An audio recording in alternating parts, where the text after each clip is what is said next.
So ito po si Bisman 6.2 kilowatt. So ang trabaho po ito ay tinanggap natin through Facebook.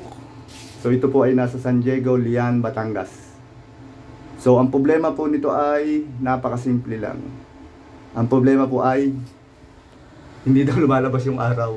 So mahihain po ang araw nila. So gagawan po natin ng paraan para kumapal ang mukha ng araw at lumabas na. So yun po ang araw. 0. Ang DU po niya ay ito. Ito po yung inverter voltage. Ito po yung voltage ng battery, 54 volts. So troubleshoot na po natin. Let's go! Ito po ang PC Center at ako pa rin po si Julay, ang hubad yung technician. So ngayon po ay nasa Lian tayo, San Diego po. Ito po ay parte pa rin ng Batangas. So ang client po natin ay nag-chat sa Facebook at naghihingi po ng tulong. So ang problema po ng panel niya upon checking ay hindi po naglalabas ng output ang solar panel. So sabi po na sa akin ng nag-assemble nito o nag-install ay wala po daw araw, hindi po daw nalabas. So ang gagawin po natin ay palalabasin natin ng araw. So troubleshooting video po ito ng solar. So yung ating pong mga video sa Bukidnon ay ine-edit pa. Tamad po tayo. So simulan na po natin. Ang una natin gagawin ay i-disconnect natin lahat ng panel.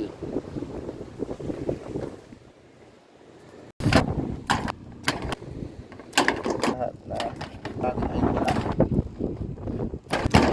Video.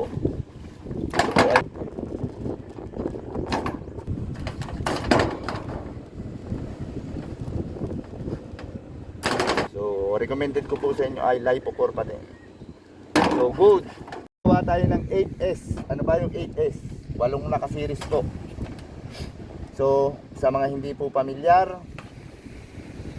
kunin nyo po muna yung polarity. Pero usually po yung pula, yan ang positive. So pag ganito pong inabutan nyo lang yung panel, ito yung naka-install na panel, hindi nyo po alam kung may nag-modified na mga kulay-kulay na. So red probe, doon po sa may ring na pula. So wala pong lumabas na negative. At pag pinliktad mo ang prong,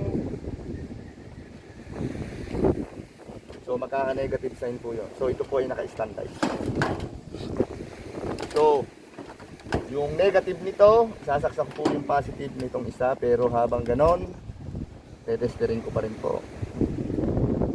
Up, karoon ng negative. Kasunod. Ano ito po nga naman anak niya.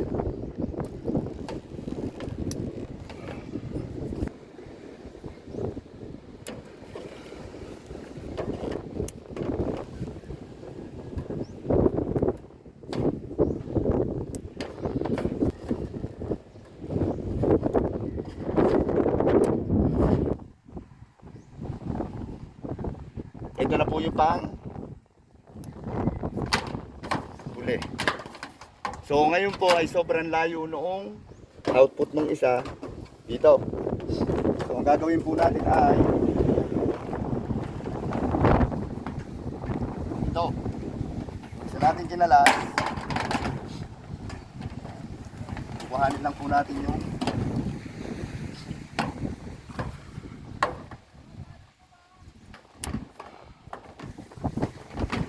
and then kabilang side.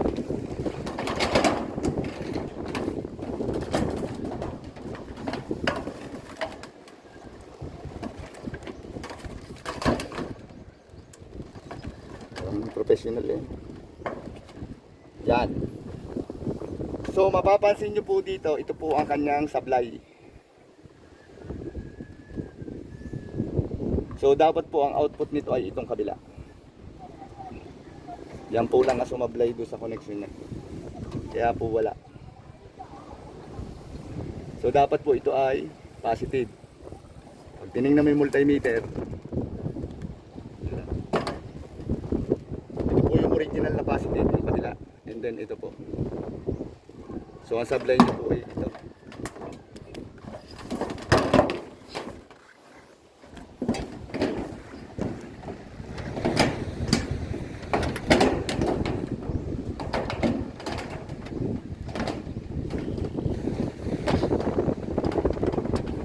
mo na. Tama din. Okay, dito tayo. So, na-split ko na po yung wire. So, single wire na lang po ito. Ito po ngayon yung kabilang dulo. So, napakadali lang po na solusyon dyan. So, ngayon po ay meron na akong negative. Meron na akong positive. Diba? So, kailangan po, pag pang ganitong mga, kagaya po nito ay 186 volts DC. Huwag nyo pong hahawakan yung terminal. At baka po mangisay kayo. Tandaan nyo po yan ay DC.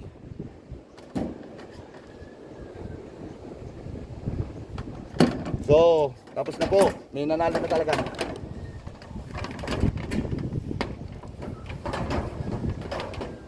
So, ito po ay para malinis lang.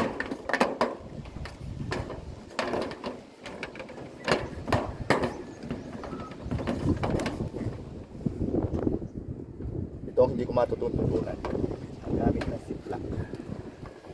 Baligtad, pre. Tama ho. Baliktad. Baligtad nga yan. Yan. Mm-hmm.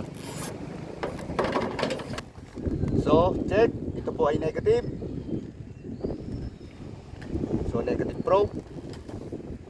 So, pag may pula, meron po siyang positive. Positive probe. So, tayo po ay naka BAC. So, mali po. Dapat ay BDC. So, lumabas po ay 183 point something volts. BDC. O DC volts. So, yan po.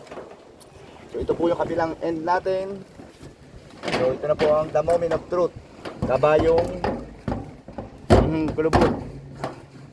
So, negative sa positive. Blink. Pare, patay ang breaker sa baba. 100%. Okay. Wala po sumabog. So, dito naman, kailangan nyo ng gandang lalaki. Dito po, ito po ay may kuryente yan. So, kung ito ay AC, iilaw po ang ating test probe. So, hindi.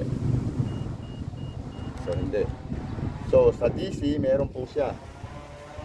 Huwag mo ako hiyain ha. Sampalin kita. So, DC. Basa. Nakalagay. 23.1. Negative 23 volts. So, ito po ang positive. Ito ang negative. So, isa-isa lang po ang kalas niyan para hindi mamatay.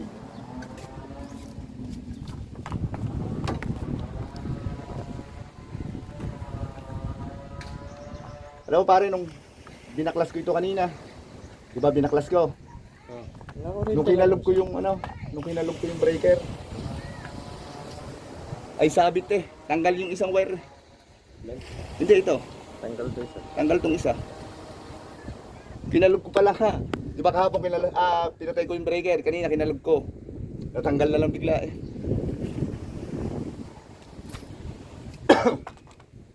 So pula sa pink. So medyo ingat at ito po ay buhay. Pero patay po ang taas natin dahil hindi pa nakasaksak.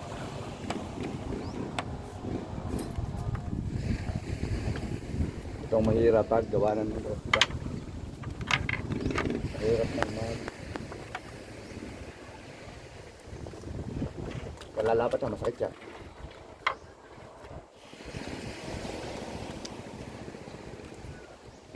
Ang isa pinakamahirap na trabaho, itutuloy mo ang trabaho ng iba. Kasi pag ikaw, mayroon kang kagaya nito, may allowance ako laging wire. Yun o. Maganda may allowance. Kahit na kayo, katulad.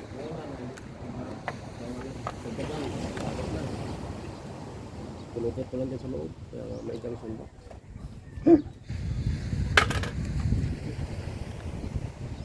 Kagaya nito o.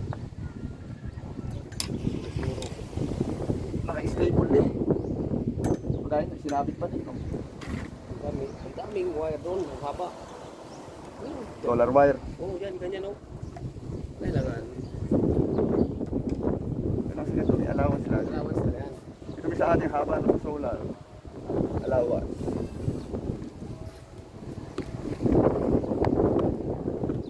Kasi mahatak yan eh. Ay, Mahatak pababa yan.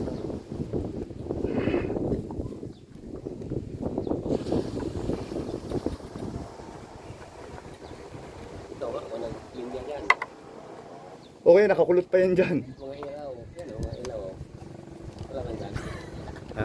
Yung mga ilaw pa ikot. Ako lang yan. Kapit lang. Isa lang ang tatandaan mo, huwag mong paglalapatin, huwag mong pagtatabihin. Kagandahan mo lang lagi yung mga splice mo at saka... Nako, Mga splice. kalaki malawag din.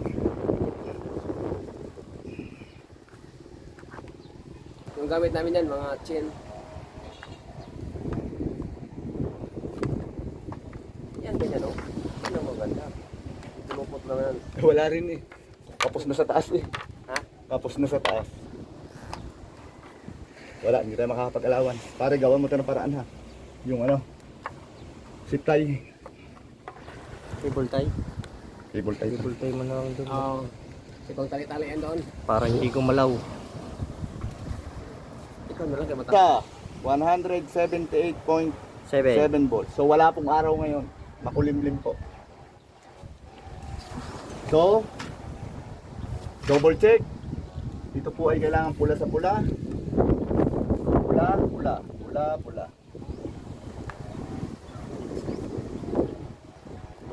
Click the breaker.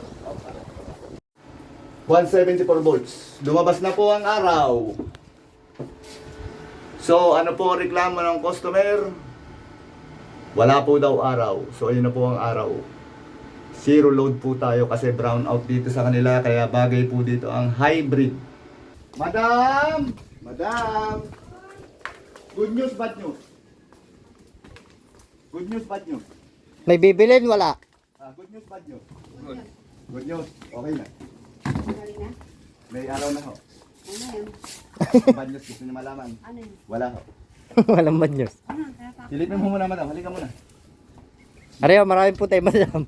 Pakibunot na lang. Subukan nyo lang bunutin. Lalaki lalo yung kamay nyo. Dalhin sa lamin. Ang araw ay napangiti ko rin ho. Gumagana na. Oo. Aray ko, ano yun? Nag-blink. Yung cellphone ko, alam mo nang gawin? Oo, dalhin ko kayo. Oo. Ito po yung araw, umiti na. Oo ngayon. Okay na. Yan po, nagcha-charge na po siya. Nagcha-charge na siya sa Yes, ano. ma'am. Tapos dito, Wala na akong gagalawin dyan kasi yun ay connection ng line in at saka line out. breaker. Wala na rin po. Yung pong breaker doon ay papalitan lang dahil naglulus malimit na. Oh, yung breaker. Saka bibili po Walang natin takip. ganito. Walang takip. Ito pong kailangan nyo. Ano yun? Oo. Breaker box, mini breaker box. Para Para mo matakpan. na-order rin sa Lazada. Pati ho yung kanyang, meron na pala itong built-in. Nagcha-charge na yung ano? Yung, Oh, Opo. Yes, yung solar. ma'am. Pa, malakas oh. Yun po, 180. Tataas pa po yan, basta. Palinis nyo lang yung panel sa taas. Ako rin. Palinis. Ayun na. Kasi, di ba? So, Papunasan yan, nyo lang tumataas po po. yan. Pag tumataas yung araw, Oo. tumataas din po yung... Nagcha-charge na yan sa battery. Yes, ma'am. Ngayon, pag binuksan ko yung air ko, direct yun sa solar, hindi sa battery. Oo, pero ganito po ang pinakamaganda. Magdagdag po kayo ng solar panel pang labing. Walo na ando na, no? Oh. Walo. 16 pa po. Kasya pa to. 16. 16 kasi pa ba yun? Kasi pa, no? Kasya, pati Kasi walo. Walo ulit, walo. Walo. Oo. Pwede pa. Walo. Oo. At ito naman po ang naging problema ng inyong mahiwagang teknisyan. Ako po ay hubad na teknisyan. Ito pong inyo ay Ano yun? O, sobra doon. iripan nyo po kay Lazada. Hindi po kailangan nun. Pwede mo malay pala. Maliho lahat ng koneksyon. So ito po ulit ang inyong hubad na teknisyan na nakahood ngayon. So ito po ang ating final thoughts of the day. So upon troubleshooting po, nakita po natin na meron lang isang wire na mali ang pagkaka-crimp. So yung end niya negative, naging positive yung kabilang dulo. So ang nangyari po ay walang pumapasok na kuryente sa solar natin na inverter dahil wala ho siyang continuity. Ibig sabihin, putol yung linya ng wire. Madaling salita, human error po ang naging problema rito. So yung sa nagkabit po ay nanood lang ng YouTube. So pinaalala ko po sa inyo, gumagawa tayo ng YouTube para magturo.